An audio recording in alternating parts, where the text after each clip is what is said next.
Fitri. Assalamualaikum dan selamat sejahtera. Nama saya Muhammad Firdaus Fitri, bin Muhammad Aidil Fitri, dan ahli pembelah saya. Saya Muhammad Zulfadli bin Ratim Ismail. Saya Venkata Ishraf. Saya Syirah Natasha binti Johan. Okay, hari ini kami akan membentangkan tentang peranan Selat Melaka sebagai gelanggang kepelbagaian. Ialah kita akan masuk pada slide yang pertama, iaitu pengenalan.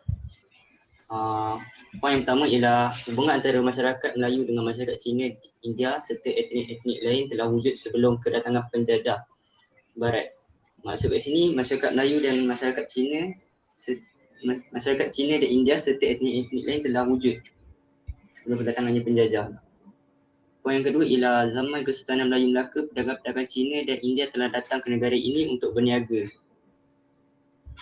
Suatu zaman Kesultanan Melayu Melaka, pedagang-pedagang Cina dan India telah datang ke negara-negara ini untuk berniaga dan menyebabkan masyarakat Melayu dan masyarakat Cina dan India serta etnik-etnik lain mewujudkan satu komuniti.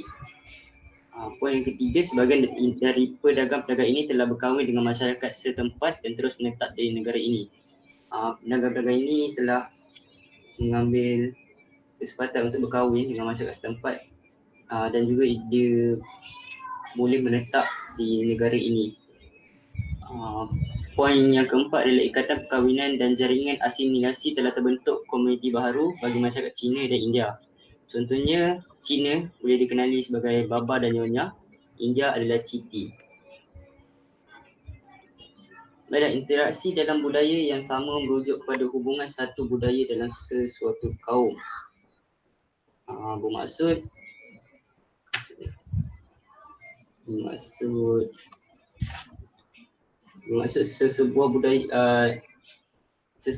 sesuatu budaya itu boleh mewujudkan satu hubungan bagi mengeratkan hubungan antar kaum. Contohnya Melayu boleh dikenali dengan Jawa, Banjar, Bugis dan Mandailing. Cina, Hakka, Kantonis, Hainan, Teochew dan India, Malayan dan Punjabi. Baiklah. Lambang pertemuan masyarakat pelbagai etnik suatu Kesultanan Melayu Melaka.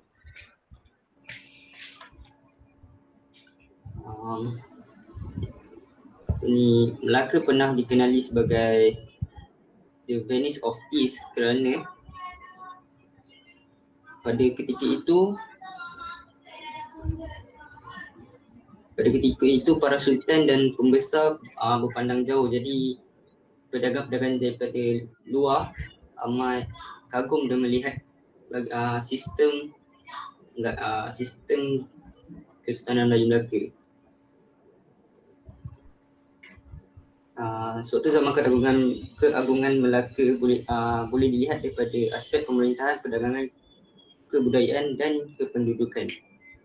Baiklah, sistem pemerintahan yang bersistematik. Pemerintahan dijalankan dengan penuh diplomasi dan terbuka. Pelantikan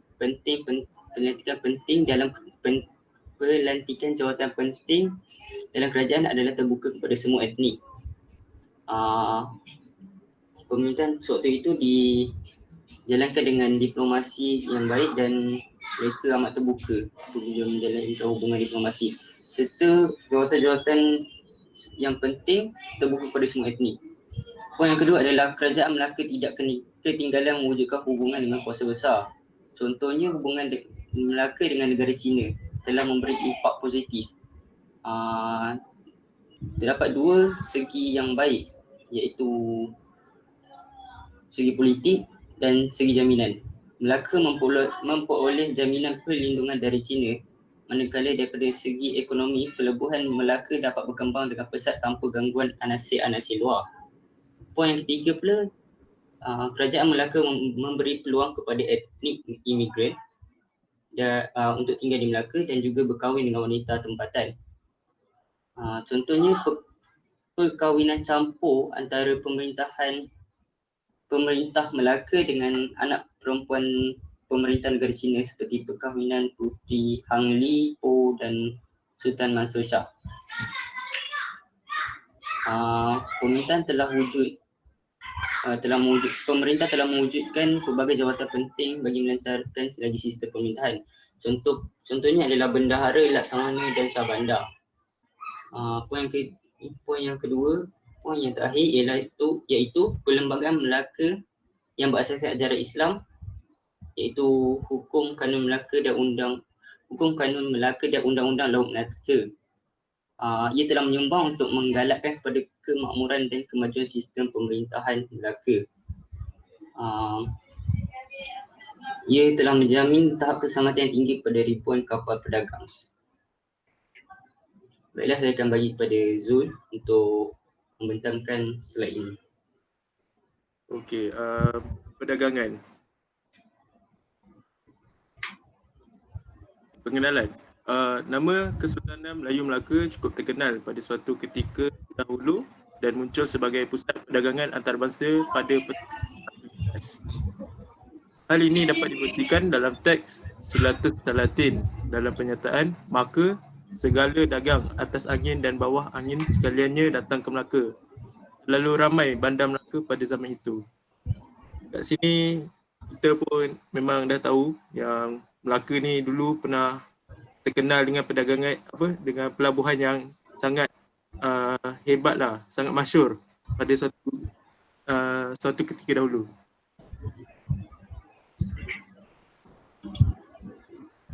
Okey, mengapa Melaka jadi pilihan pedagang luar? Antara sebabnya, pertama sekali ialah kedudukan yang strategik. Lokasi Melaka di Selat Melaka menjadikannya tempat yang strategik, iaitu terjadi pertahanan laluan perdagangan antara timur dan barat. Pelabuhannya juga terlindung daripada angin monsun barat daya dan timur laut. Okey, pada zaman ni pelayar-pelayar ni semua guna kapal layar yang dari kayu. Lepas tu sumber tenaga diorang angin. So benda tu sangat terhad. Dan lagi satu dia punya sebab diorang ni ialah guna kapal kayu kan. So diorang nak elakkan daripada cuaca buruk sebab berkemungkinan kalau diorang laluan yang laluan selain laluan Selat Melaka ni, mungkin diorang akan berdepan dengan cuaca buruk yang boleh menyebabkan kapal diorang ni karam ataupun mengalami kerosakan yang serius. Okey, yang kedua ialah sistem pengurusan yang tersendiri. Aktiviti perdagangan antarabangsa berjalan lancar hasil dari sistem urus tabir berteraskan Islam. Ancaman lanun dapat dikawal sepenuhnya dengan wujudnya Hukum Kanun Melaka dan Undang-Undang Laut Melaka. Okay, sebagai pedagang luar, mestilah kita nak cari tempat yang selamat kan untuk berdagang. So pelabuhan Melaka ni antara salah satu pelabuhan yang boleh dikatakan selamat lah sebab ada pemerintah dia ada cara tersendiri dia untuk mengawal kuasa-kuasa jahat daripada masuk ke dalam pelabuhan seperti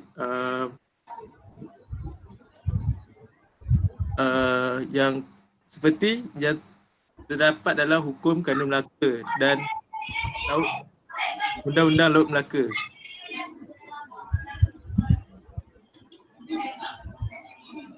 Yang ketiga, bahasa Melayu sebagai bahasa perdagangan.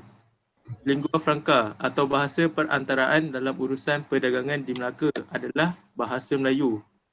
Hal ini kerana bahasa Melayu merupakan bahasa utama masyarakat di rantau Asia Tenggara dan digunakan dengan meluas oleh pedagang di Pelabuhan Melaka. Bahasa Melayu mudah difahami dan pedagang asing tiada masalah menggunakan bahasa Melayu dalam urusan perdagangan. Okay, benda ni memang kita tak boleh nak nafikan lagi sebab banyak orang asing pun dah faham, dah fasih dengan bahasa Melayu ni, diorang faham dan diorang boleh bertutur juga dengan baik. So sejak zaman Kesultanan Melayu Melaka, setiap para pedagang dari luar yang hendak berdagang di Melaka hendaklah menggunakan bahasa Melayu sebagai bahasa perantaraan antara pedagang dengan orang lain. So bahasa Melayu ni memang senang, so kita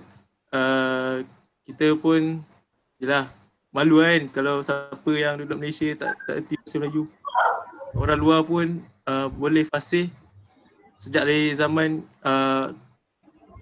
Kesultanan Melayu Melaka lagi, orang luar boleh fasih bahasa Melayu.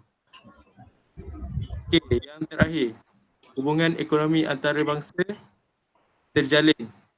Entrepot terpenting bagi Melaka di India ialah kembayat. Para pedagang dari Timur Tengah mengambil masa 18 bulan dari Laut Merah untuk sampai ke Melaka. Semasa angin monsun, mereka bertumpu di kembayat dengan menyediakan senjata, kain bulu, kain saklet, barang tembaga, kismis dan pelbagai barangan lain. Okey, disebabkan pedagang-pedagang yang datang berdagang di Melaka ni kedudukan negara diorang jauh, jadi diorang sebabkan ada hubungan ekonomi ni antara negara diorang dengan kerajaan Melaka, diorang boleh berniaga dekat Melaka. So kiranya diorang cuma berniaga kat Melaka dan yang dari negara diorang hanya mengantarkan bekalan saja. So macam ni kita pun boleh secara konklusinya dari sini dapat mempelbagaikan lagi budaya di Melaka. Okey, saya akan serahkan kepada Berkatis.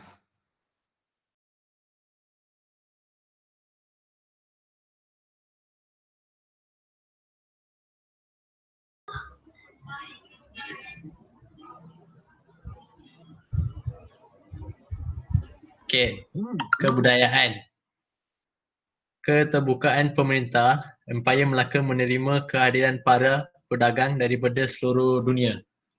Contohnya macam pemerintah Empayar Melaka ni, dia bagi pedagang-pedagang ni masuk tanpa syarat-syarat yang menyulitkan kemungkinan pelabuhan Melaka berkembang menjadi pelabuhan yang terkenal di dunia. Macam pelabuhan yang penting di dunia.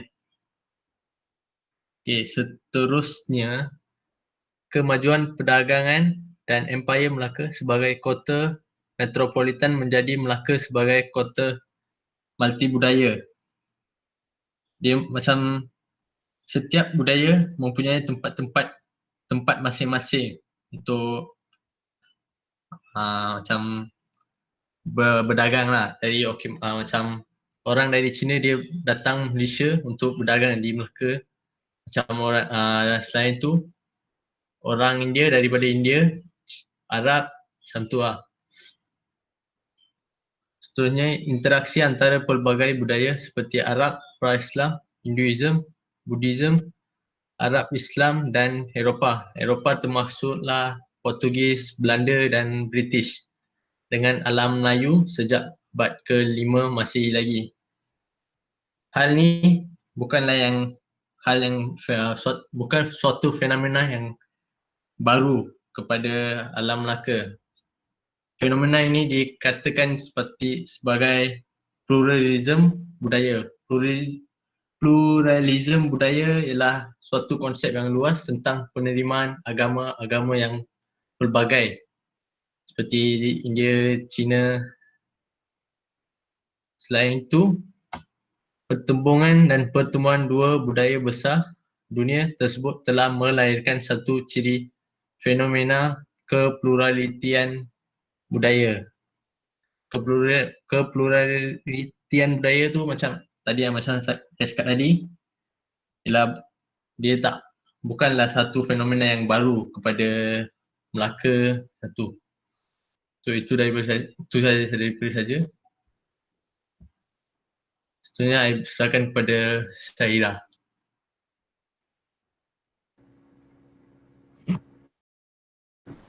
Okay. Kependudukan.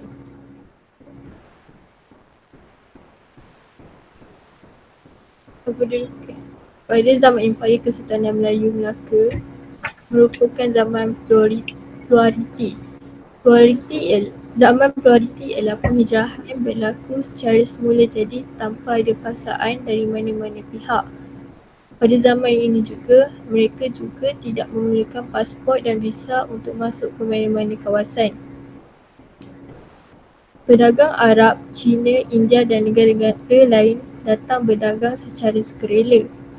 Mereka telah berakomodasi dengan penduduk tempatan dan sistemnya dengan baik. Ini mewujudkan kategori masyarakat yang baik yang tidak pernah wujud sebelumnya, iaitu masyarakat Baba dan Nyonya.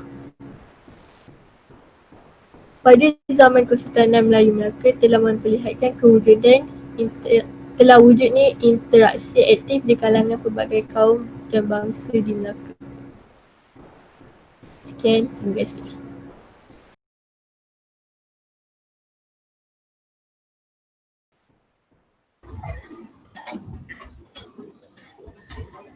Okey, itu saja pembincangan kami pada hari ini. So, sekian, terima kasih dan Assalamualaikum.